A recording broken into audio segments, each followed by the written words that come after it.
தன்னோட வேலைகள்லாம் முடிச்சுட்டு ஃபோனில் ஷார்ட்ஸ் பார்த்து கொண்டு இருந்தா லட்சுமி.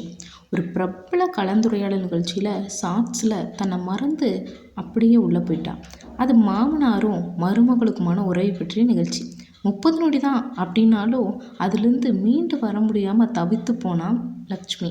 அவளது கண்கள்லேருந்து தார தாரையாக வந்த கண்ணீர் பொருட்படுத்தாமல் சுவரில் அப்படியே சாஞ்சிட்டா. மாமனார் புகைப்படத்தை பார்த்துட்டு மானசீகமாக அவர்கிட்ட கேட்குறா, நீங்கள் இருந்திருக்கலாமே அப்பா, என்ன அவசரம் உங்களுக்கு அப்படின்னு கேட்டா. ஆமாங்க, 6 வருஷத்துக்கு முன்னாடி லட்சுமியோட மாமனார் திடீர்னு காலமாயிட்டார். அவரோட திடீர் மறைவிலேருந்து வெளியே அவளால் வரவே முடியல இன்னைக்கு வரைக்கும்.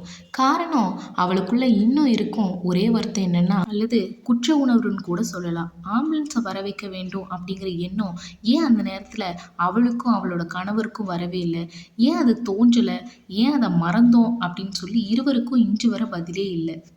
இருவருக்கும் உள்ள ஒரு பெரிய வருத்தம் என்னென்னா, தங்களோட குழந்தைய அவர் பார்க்காமலேயே போனது தான். குழந்தைகள் அப்படின்னா அவருக்கு ரொம்ப பிடிக்கும். அதுவும் பெண் குழந்தைன்னா கொல்ல பிரியம். வீட்டிற்கு வந்த முதல் பெண் குழந்தையே நம்ம லட்சுமி தான், அதுவும் மருமகளா. அப்படிங்கிறனால அவர் மேலே மாமனாருக்கு கூடுதல் பாசம். அவளை ஒரு சின்ன வேலை கூட செய்ய விட மாட்டார். அவள் இருக்கும் இடத்துக்கு சுட சுட சாப்பாடு வரும்னா பாருங்களேன், அந்த அளவுக்கு அவளை தாங்கினார். அவள் சொல்லுவது தான் சமையல். தன் மகனுக்கு செஞ்சதை விட அவளுக்கு செய்கிறது அதிகமாக இருக்கும். அந்த கர்வம் அவளுக்கு எப்போவுமே இருக்கும். லட்சுமியை கணவன் ஒரு குறை சொல்லிடக்கூடாது, உடனே மாமனாருக்கு ஃபோன் பண்ணி வத்தி வச்சிருவா. மாமனார் மகனுக்கு ஃபோன் பண்ணி பயங்கரமாக திட்டுவார். 2 பேரும் சேர்ந்துட்டு மகனை திட்ட ஆரம்பிச்சிருவாங்க. வெளியிலேருந்து பார்ப்பவங்களுக்கு யார் அவரோட வாரிசுனே சந்தேகம் வந்துடும். அப்படி இருக்க அவங்களோட பழக்க வழக்கம்.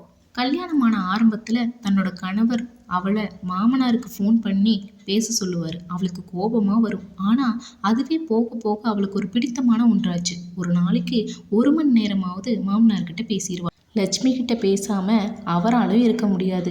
மணி 8 அடிக்கு முன்னாடி அவளோட அழைப்பு வரலைன்னா இவரே ஃபோன் பண்ணி பேசிடுவார்.